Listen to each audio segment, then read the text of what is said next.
Sue, you introduced me to the greatest book. I read it in just a couple days. Can you say what it is? Yes, it's called This American Ex-Wife: How I Ended My Marriage and Started My Life. It's by Lenz. Excellent read. I cannot say it enough. I finished it last night during my insomniatic bout.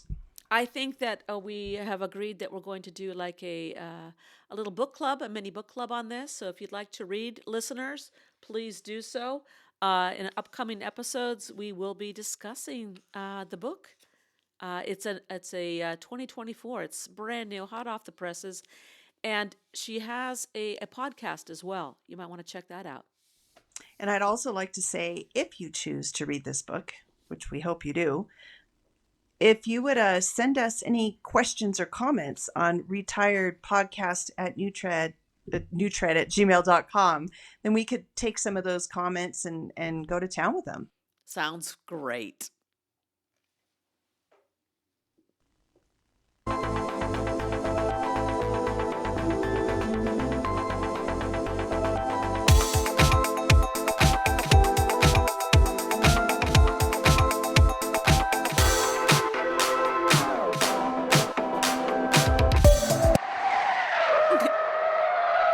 Okay then, hello and welcome. I'm Sue Britz.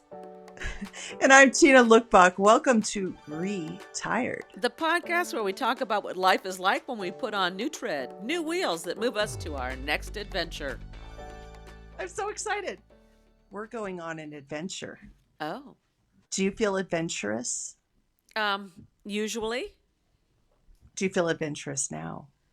Not so much. Oh. Well, keeping it honest here. I want it honest. Okay. Yeah, this is our second take, so it's not as adventurous as the last take that we took that didn't quite pan out. Yeah, I'm not sure what was going on with our equipment, but we're all back on and it's all good. Okay, well, that's what matters. Tina, we're always talking about books. I have a new book for us. I'm excited. Can you tell me what it could be about? It's called That's What She Said. Oh. I received it as a gift because apparently that's something that I say a lot. Like people will be talking and I'll go, that's what she said. Maybe that's part of what makes us an explicit. Well, I was about to say that is a tad racy. And then I was thinking, but what's funny, like with kids, sometimes we could get away with it because they had no clue. I wouldn't have said that at school. Because I lead by modeling, so there we go. I didn't want to model that. I have to hop over to something. I played this song. It's a ukulele song for the kids during the pandemic online. And there's this little part about what rabbits do. Otherwise, it's the cutest little thing about knitting sweaters and giving away things. It was beautiful. And one kid actually stopped and said, "Senora, what do rabbits do?" Anyway, so it just reminded me of like, that's what she said. You could kind of get away with it, but there will be that one child.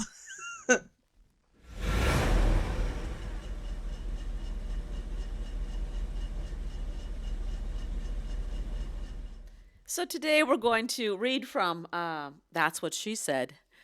This is a book by, it's called Wise Words from Influential Women, and it's by Timothy Joy. And it's going to go with our adventure topic. Absolutely. Let me read a little bit from the introduction. I read this and it was, it's like, yes, this is our podcast. So here we go.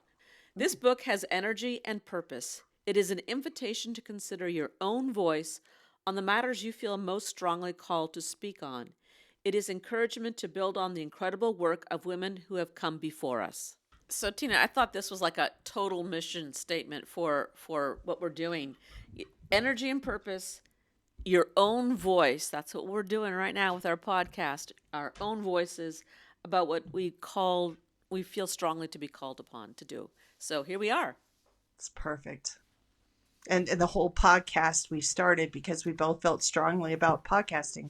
There we go. We have something to say. About a lot of everything.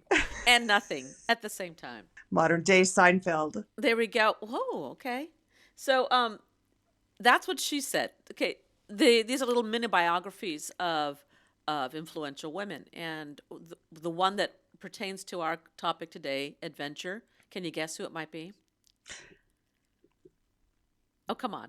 Amelia Earhart. You're right. You're absolutely right.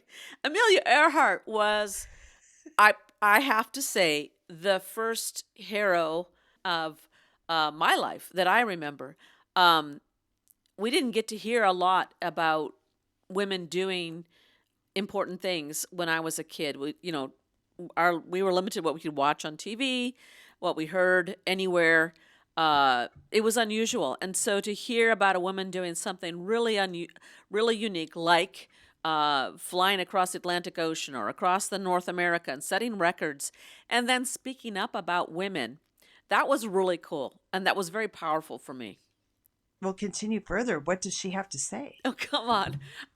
So, so in this text, they include just a little mini biography, but the cool quote that comes from Amelia Earhart was, "Women, like men, should try to do the impossible, and when they fail, their failure should be a challenge to others."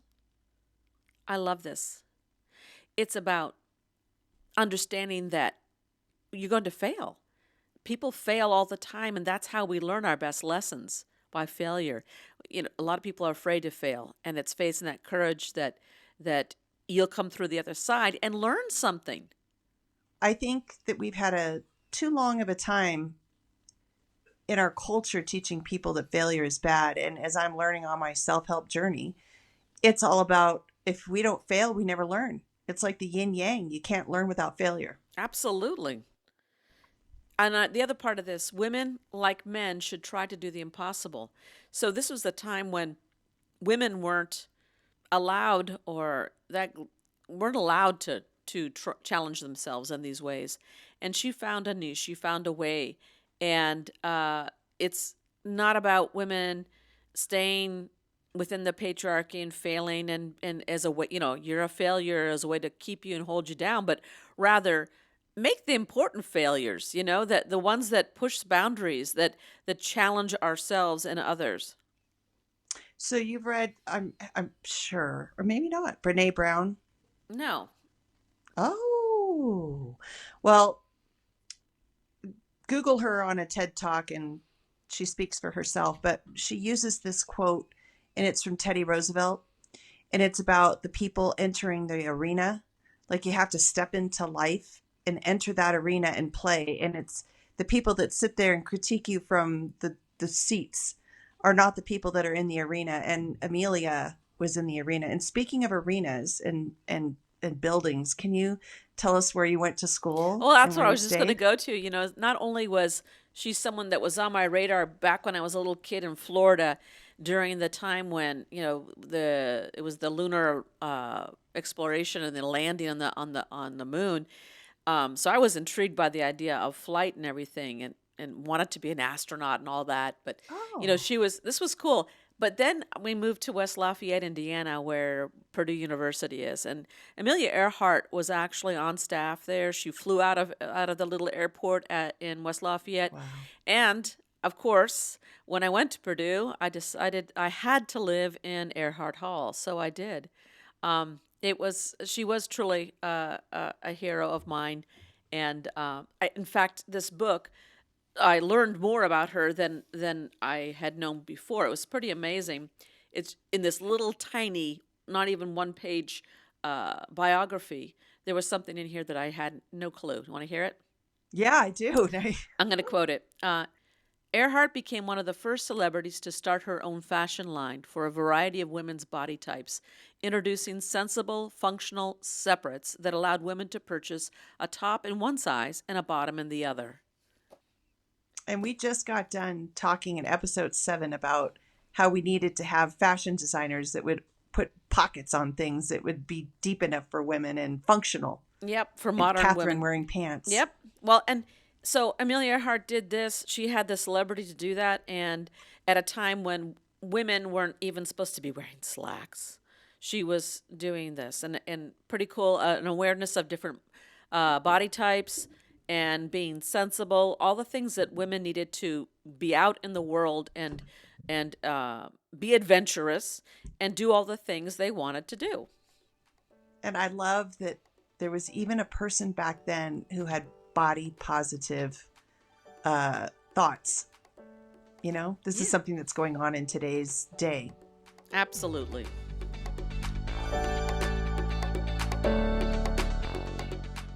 So our topic today is adventure. Tina, take it away. Thank you. Being the word lover that I am, I have looked up under the Oxford Language Dictionary the definition of adventure. Now, this word we can all pronounce, but you still have to hear it. I always do. Adventure is an unusual and exciting, typically hazardous experience or activity. Your thoughts on that definition, Sue? Well, it's interesting. Absolutely. I think that exciting is definitely a component of it. Hazardous, that could be or not.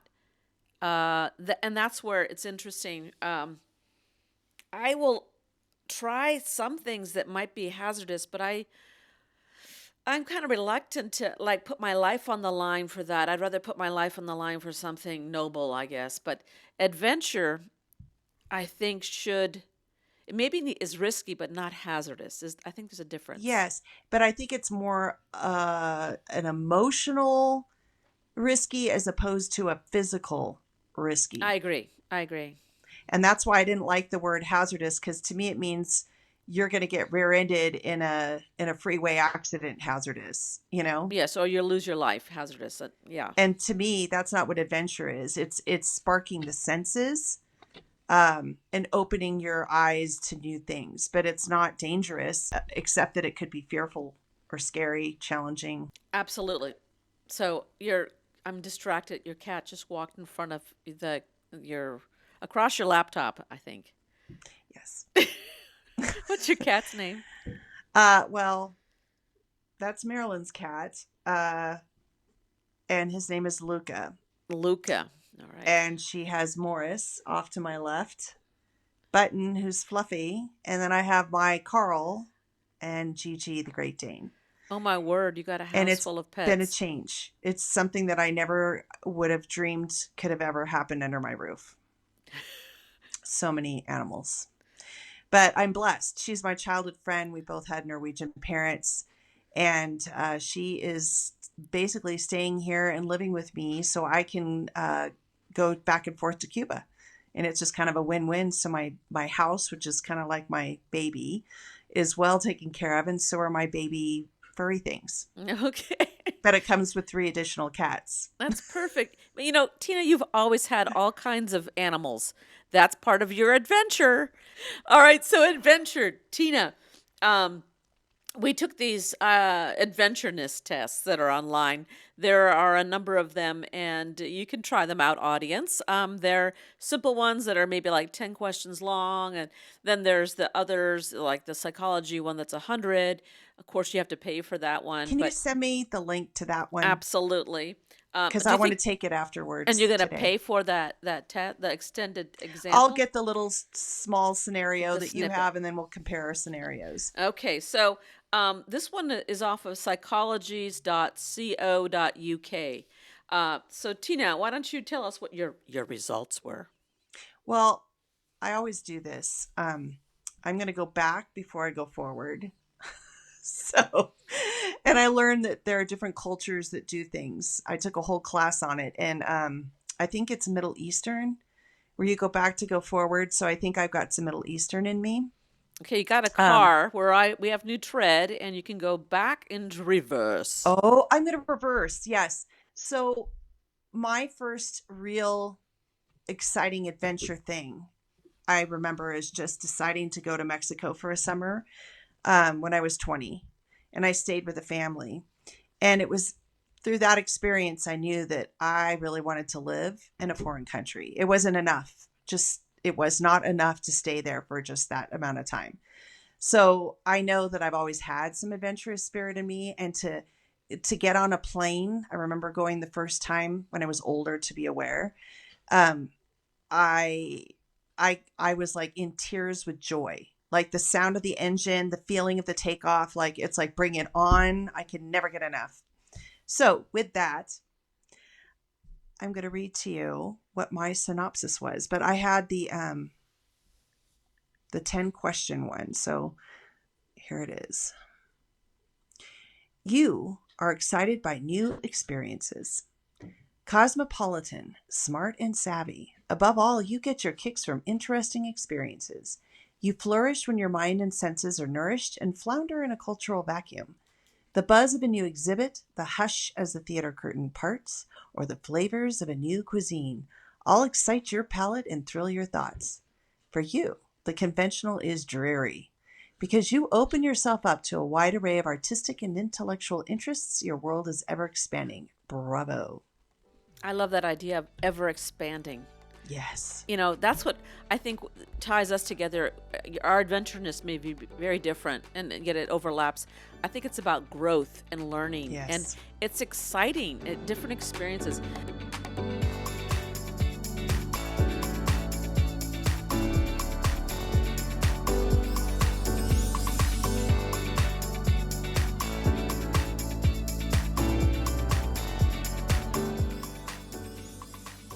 Back to our results. I'm dying to hear yours. I think yours were pretty accurate. And the analogy of like all the senses and the palate, I think that's something that I relate to as well, because it goes across curriculum, if you will. It goes across genre, and it's not all one type of interest. And that's kind of what my result was. The headline reads, "You like to resist routine to keep things interesting," which I totally don't agree with, because I think a good routine is a really good thing. I value routines. I see so much value in a routine that gives you peace of mind, gives you comfort, gives you safety. And at the same time, though, stepping out of that routine, to me, that's where the adventure is. So you got that as a backup. But anyhow, let me read you my result. It says, "Restless and roving, you thrive on change. Averse to routine, repetition, and dull people, for you a groove can quickly feel like a rut. As a result, you like to shake things up, change your hairstyle, look for a new job, meet new people. You're enlivened by a change and drained by the predictable and unchanging. By resisting familiar patterns and falling into habit, your life experience is likely to be richer and more interesting than most. Out with the old and in with the new." So I think this one only resonates partially with me. Um, Although I like the routine, I do like to change it up and be spontaneous and resist familiar patterns. I think that's like you were saying, go and travel in the world, something that's totally different and unknown to me. Um, I find that very exciting to go a different culture and experience, to learn a different language and go with it. And I think that's what adventure is, or for me, what travel does to make that's my adventure.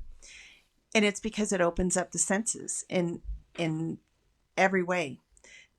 You're trying new food, you're looking at new landscapes, you're smelling new herbs or plants that you've never smelled before. Um, Even like tactilely, not that you're walking around touching people, but there are different items to touch, and perhaps clothing is made of different textures there. I think that's what I love. And when we live in our day to day, we become desensitized because the smells, the taste, the visuals, everything stays the same. So for me, it's like this burst when I walk off that airport or walk into that airport and everything around. It's sensually delicious. Yeah. You described how it affected you as a young person too. And I got to study abroad and spend a year in Spain. And I thought that's still a fabulous year of my life. And yet I was thinking about this podcast. That didn't come up as one of the most adventurous things I've ever done. In retrospect, I guess it was, but I was so excited by it. It wasn't fear laden. So I think for me, as I'm getting older, I'm thinking confronting fear and challenging yourself is more the excitement, the adventure that I'm looking for. I don't recall that feeling that when I was younger, that I needed to go challenge myself by living abroad. It was more I was excited about seeing something new and experiencing it at all levels. And it was also that time when you're moving away from home, you know? And everything is new because you are away from home. Yep. Yep. There are a couple other tests here that came up, and this other one, Psychology Today, said that I need a moderate level of excitement and stimulation, not too little, not too much. You could probably handle a minor adrenaline rush, but not to the point where you're fearing for your well-being. This allows you just the right balance of excitement and relaxation on your adventurous escapades. That fits me, I think, right now. I think being older, I am more aware of physical limitations or things I don't want to hurt me. It's not worth it. Um, what are some of the scary, crazy? I mean, you go skiing. To me, I'm not an accomplished skier. I've gone skiing and I enjoyed it, but that's not something I would do right now because I'd be afraid of really hurting myself. Well, with skiing, I learned it's like riding a bike. I grew up with it. I started lessons when I was really young. So it's not a scary thing. What's scary now, and I wear a helmet now that I never did before, is the snowboarders who come down the mountain 100 miles an hour and I'm just kind of slaloming back and forth at my own little pace. And it's that scares me, but the skiing itself doesn't.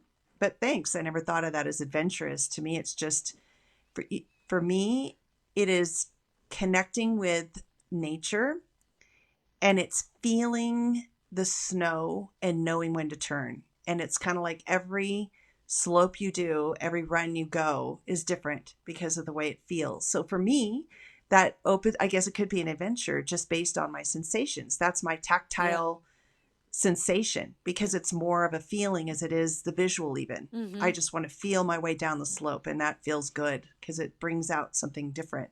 So maybe that to me is what adventure is. It's bringing out the senses that have deadened in the monotony of the day to day. Of the routine. Yeah. For me, I'm thinking back on an experience I had not too long ago. It was before the pandemic, but I was reminded of it. My daughter went to um, Calaveras County and went to the Moaning Cavern. It's it's a giant 175-foot Cave, right? cave down into the ground. So they say that the Statue of Liberty could be placed in there. It's taller.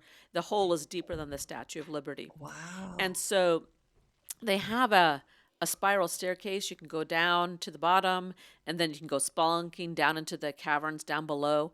Um, or you can also do a rappel. And so, not too long ago, I did it for the second time, a rappel, where you go down through the entry level. And I was with our family group of four people. They go, Sue, you go first. And okay, because I've done it before. I'll go first and got to prove that I'm not afraid, but kind of am. You go through this section and it's like you're coming through this little small canal, like it's like a rebirth, and you come out into this giant room. You land on a platform that they tell you, oh, it's been here since the miners' time, and you're like, oh my God, it's gonna fall. But you're tethered, so that's okay, and you have to trust that.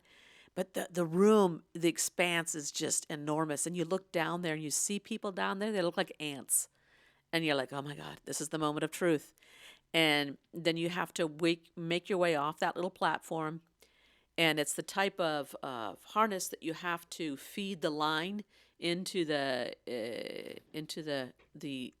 rappel device, and you self repel. So it's all on you. And my mouth goes dry. I get that adrenaline rush. It doesn't feel very familiar, but it's like, okay, that's what it is. And then you start repelling, and it's after you let go of that wall. Yeah, I mean, that's it. And it's very exciting. It was very fun. And when it's done, then yeah, your heart's racing. My mouth is totally dry. And yeah. Was it worth it? Oh, absolutely. I did it. Like I said, I've done it twice, and it's so fun. But it is more physical now than it was the first time I did Yeah. it. I think I'm good now. I don't necessarily need to do it again. My daughter said that they're not allowing the rappel right now, so I'm not sure what's going on with that. But it's like I'm glad I got in when I could. So first, I just have to say that the first time I ever rock climbed on a wall was with you at Sly Park doing sixth grade camp. I remember that. That's And fun. you gave me the courage. You were my cheerleader because I was scared. It was my first time, and it was great having you at the bottom. And you did a lot for me, actually. That was a No, big you're deal. funny. You Thank never you. even knew it, Oh, but oh, oh, it's thank you. true. The next thing I want to say is mini adventures.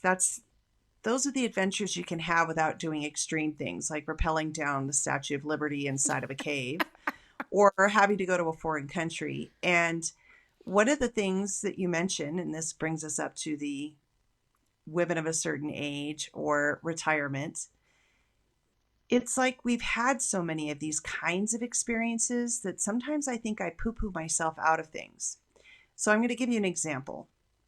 I had a friend who had a friend who was coming up to our local bar to play uh, in a band. And she asked us to go. And begrudgingly, I'm like, okay, I'll go. I don't want to lose more of my hearing. I've already lost so much. And I thought, bands and it's just loud and I don't want to go to a bar. But it was four of us, four women. And as I got in there, I am smiling from ear to ear because here it is, these aged people, my age, playing 80s music from when we were all in high school. And the women I went with, we were all in high school together at the same time. And I realized your brain says, I have done this before. I don't really need to go. But there's nothing like being there and in it. And I think sometimes my mind says, you've done that, why bother? You've had that experience. But kind of like that's why I asked, like, did you like it? Being in it, like you said, people are ants. Your brain will go, yeah, people are ants. But to experience it again sensually is a different thing. And I wonder if that's something that I want to work on more is getting out and doing those little things again that I've already experienced, but enjoy it and try it. So sometimes I think for me, my challenge at this point in life is to try more of the ordinary things because because I've done it before, but to open my mind to doing it in a sensory experience. Does that make sense? Yes, sense. Yes, it does. In fact, the our AI definition of being retired kind of echoes that. If you Echo, recall, she echo, said, echo, "The echo, echo. past, the past, the past, a fading tread pattern, pattern, pattern, now replaced by the promise of adventure." Yeah, so she got she got us. So there I'm was sorry. I got nothing out of what you read because I was trying not to like spit all into the microphone laughing because this is the part of you, Sue, that I love is that we feed into this playfulness that it just brings me back. You bring me back to my child self and I've loved it. And it started with Sly Park when we wore really stupid hats um, with pride. Well, I agree. And that's what one of the things I always liked about teaching was that, you know, to relate with kids, you got to be playful. And I do love that part of life. Perhaps that's your adventurous side and mine too. Yeah, And kids don't lose it. They're built in adventure. They are walking adventure. They're breathing adventure. Everything is an adventure. it's Maybe true. that's why we loved it. Yeah. I have one more test to share with you. Okay, Um, please. and the results. It's called psychtest.com. And it comes up as um, it says everyone has a point in which they say, okay, that's it. It's at that critical moment where our Oh, comfort zone creates a wall between our new experience and ourselves. It's at that junction where we stand to gain the most by saying yes, than yeah. by saying no or by avoiding the issue altogether. Wow. Okay, so that was kind of cool. It's at a critical point where our comfort zone creates a wall between the new experience and ourselves. And you get more to gain when you say yes than no. I just got done reading that in another one of my self help books. And I'm trying to think of, can you think of like, it would be really fun if we could both think of a truthful time where we either said no when we were on that tipping point or where we said yes. And I'm trying to think, but my brain's not acting fast enough.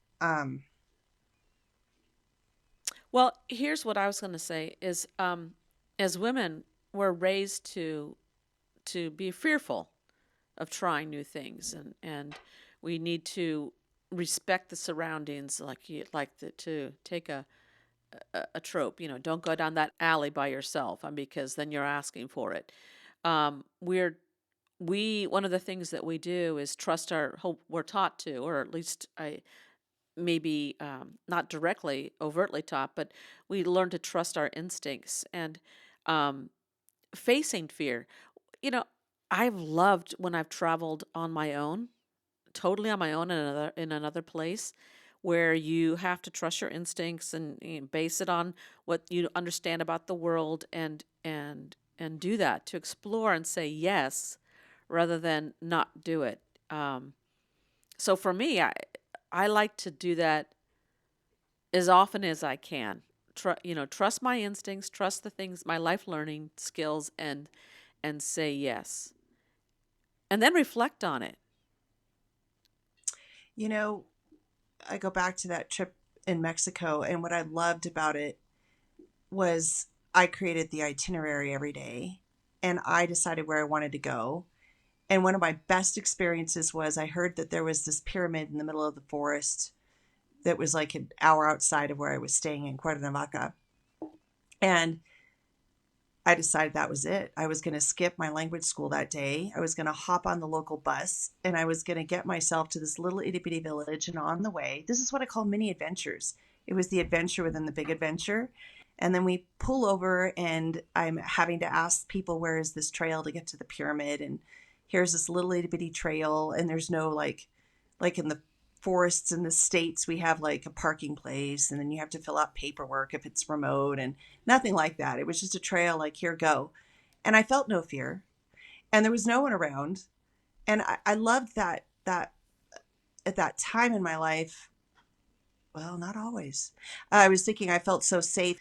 But then I was just thinking, but one of the scariest experiences I had there was coming back on a colectivo, which is like a little mini bus, and it was dark and about 2 blocks off, and I'm walking by myself, and I clearly look like a tourist, and there was a group of men, and it was scary, actually. So I was aware, and it was instinct, and I was hyper alert because they got quiet. There's little things and nuances that we realize. There should be no quiet. They should have carried on laughing and doing whatever they were doing. But when they got quiet, that's when my heart started to beat. And luckily, I came out of it okay. But except for that one experience, it never dawned on me that my safety was an issue.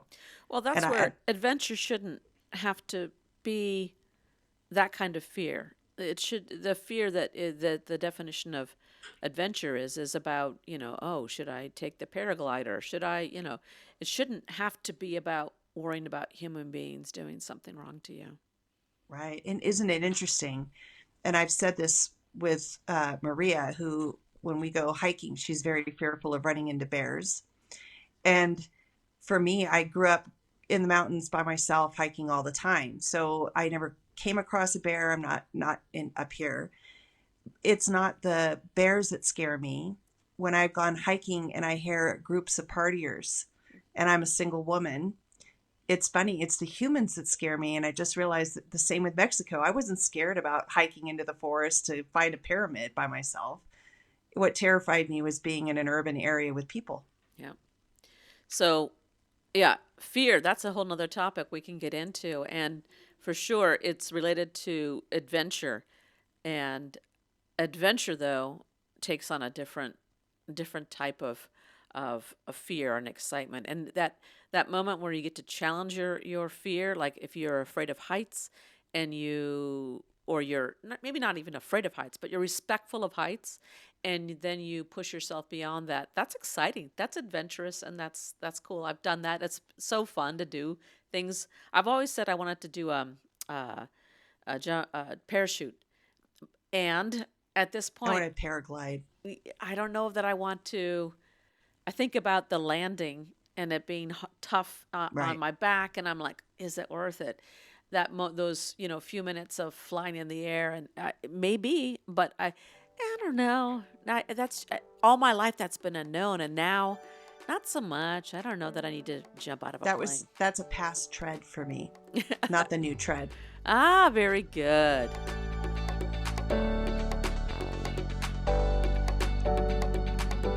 That wraps up this episode of Retired. Thanks for listening. Until next week, please feel free to lend your feedback or ask questions by emailing us at retiredpodcastnewtread@gmail.com. Also, please hit subscribe and continue to like us. That would really help our podcast too, don't you think? Absolutely. Check the show notes for links and contact information. Retired is co-hosted by Sue Britz and Tina Lokkbakk. It's produced, directed, and edited by me, Sue Britz. Music and graphics are by me too. Please click to subscribe so that you won't miss your chance to join our retired road trip.